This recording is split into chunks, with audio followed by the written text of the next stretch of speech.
ब्रह्मदेव, ये क्या कर दिया हनुमान ने। एक और श्री राम हनुमान की सौगंध से बंधे हैं और दूसरी ओर हनुमान काल चक्र के मध्य में बाधा बनकर खड़े हैं। माता सरस्वती, अब आप ही कोई मार्ग सुझाइए। देवराज, भले ही मैं ज्ञान की देवी हूं, लेकिन भक्ति के आगे ज्ञान हार ही जाता है। हनुमान के सामने मैं स्वयं ही असहाय हूं। हनुमान त्रेता और द्वापर के मध्य में संकट बनकर खड़े हैं और हम देवताओं से उन्हें अभय प्राप्त होने के साथ साथ चिरंजीवी होने का आशीष भी प्राप्त है। तब कौन हरेगा हमारे इस संकट को? क्या हुआ यमदेव, आप बड़े विचलित हैं? विचलित तो सृष्टि का चक्र हो रहा है ब्रह्मदेव, और बाधा क्या है आप स्वयं जानते हैं ब्रह्मदेव। यदि काल अयोध्या के भीतर नहीं पहुंचा तो जिन लोगों का जीवन काल पूरा हो चुका है और वो लोग अपने समय से ऊपर जी रहे होंगे, सारा संतुलन ब्रह्मदेव भंग हो जाएगा। केवल श्री राम नहीं, और भी लोगों का जीवन चक्र हनुमान ने अपने हाथों से रोका हुआ है। यदि कोई मार्ग नहीं निकला ब्रह्मदेव, तो विवश होकर मुझे हनुमान पर बल प्रयोग करना होगा। महादेव वैसे भी ध्यान में लीन है, तो क्यों ना यमराज को एक अवसर दिया जाए, कदाचित वही कोई मार्ग निकाल ले।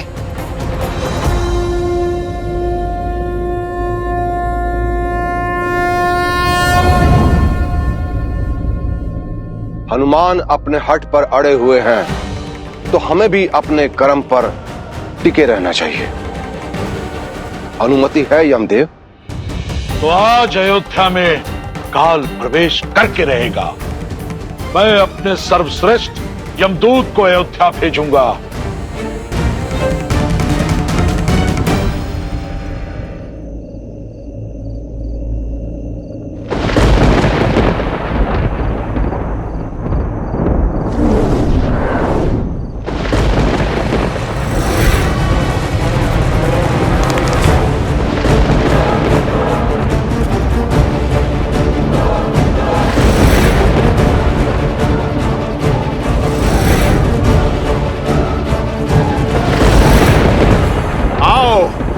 मैं तुम्हारी ही प्रतीक्षा में हूं।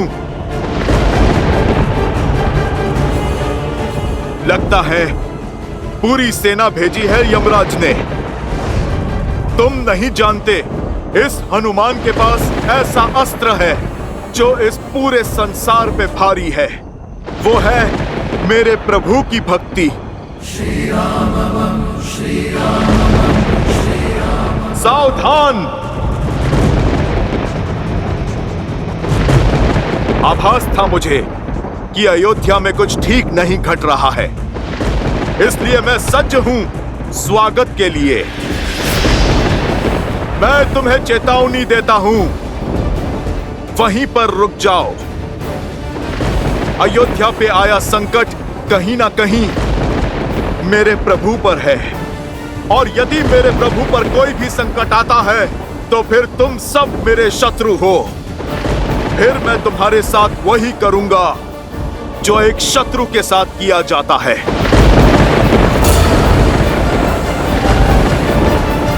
जय श्री राम। जय महावीर हनुमान, जय जय पवन पुत्र हनुमान। यमदेव, मैं आपसे आग्रह करता हूं, आप अपने दूतों को लौटा लीजिए, अन्यथा इस राम भक्त हनुमान का क्रोध साक्षात काल भी नहीं सह पाएगा। हम आपके बल से अनभिज्ञ नहीं हैं मारुति, परंतु हम अपने स्वामी के आदेश से भी बंधे हैं। यमराज ने हमें आपकी बात अनसुनी करने का आदेश दिया है। आपसे आग्रह है कि आप इस सृष्टि के चक्र और नियति की नीति में विघ्न मत डालिए। यदि आप अपने हट पर अड़े रहते हैं तो हम भी अपने आदेश का पालन करने को सज्ज हैं।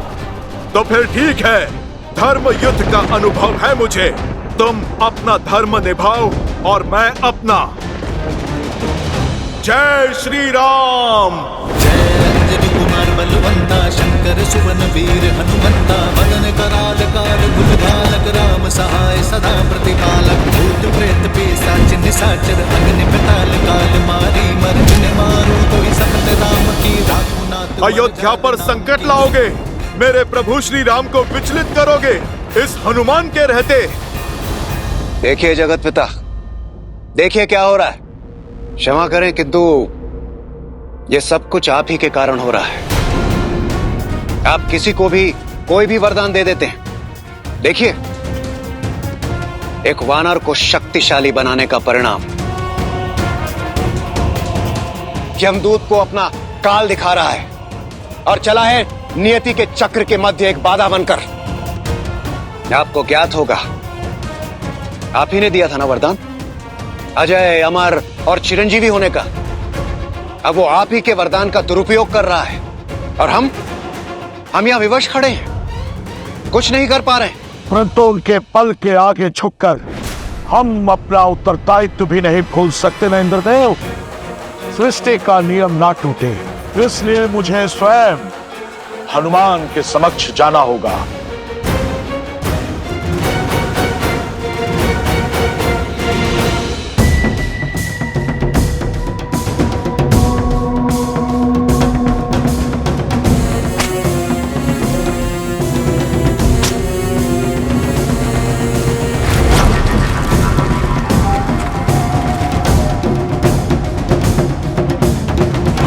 राम के पुत्र होने का अहंकार है ना तुम्हें?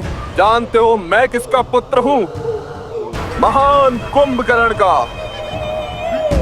मुझे हरा सकने वाला अभी जन्मा नहीं। सत्य कहा तुमने, तुम्हें हराने वाला अभी तक जन्मा नहीं। हम भी तुम्हें हराने नहीं आए हैं, बल्कि तुम्हारा अंत कर विधिवत अंतिम संस्कार करेंगे तुम्हारा। अपने पिता के परंपरा को पूर्णतः पालन करेंगे हम। उन्होंने भी असुरों को मारा नहीं था, उनको मुक्त किया था। इतना अभिमान तो आओ सामना करो, चाहे जो भी अस्त्र चुन लो, धनुष, खड़ग या गदा। चाहे तो अपने पिता की भांति छल का अस्त्र भी चुन लो। हम श्री राम के अंश हैं और हम वैसे ही लड़ेंगे जैसे श्री राम लड़ते हैं, धर्म का कवच लेकर। और धर्म कहता है कि तुमने हमारे धर्मात्मा पिता को कपटी कहकर महाअपराध किया है, अपनी मृत्यु को निमंत्रण दिया है।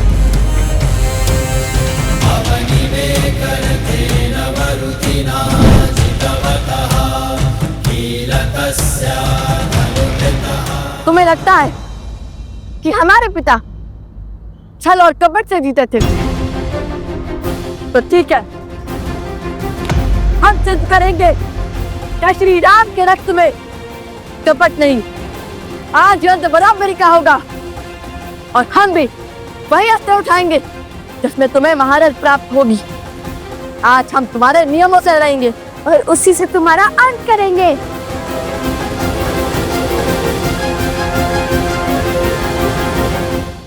जो अधिक बोलता है वो मृत्यु पाता है।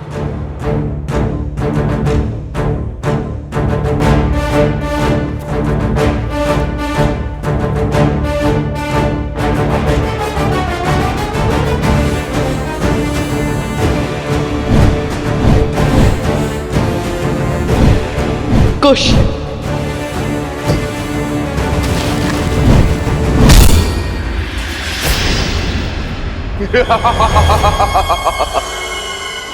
बस इतना सा बल है राम के रक्त में।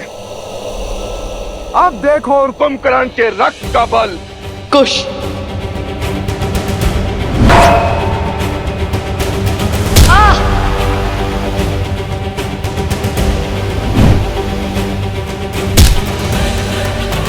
कुश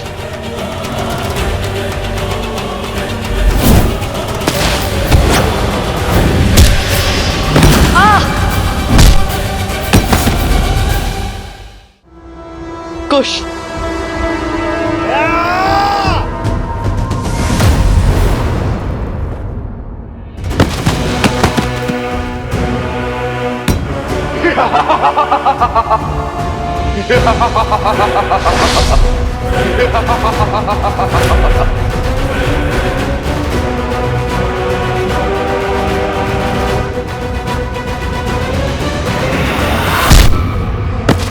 Koş!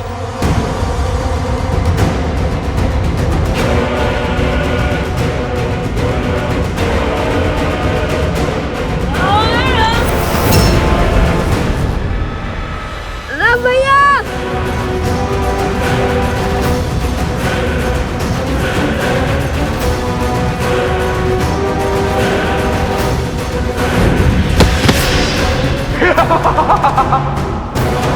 Ha ha ha ha ha ha!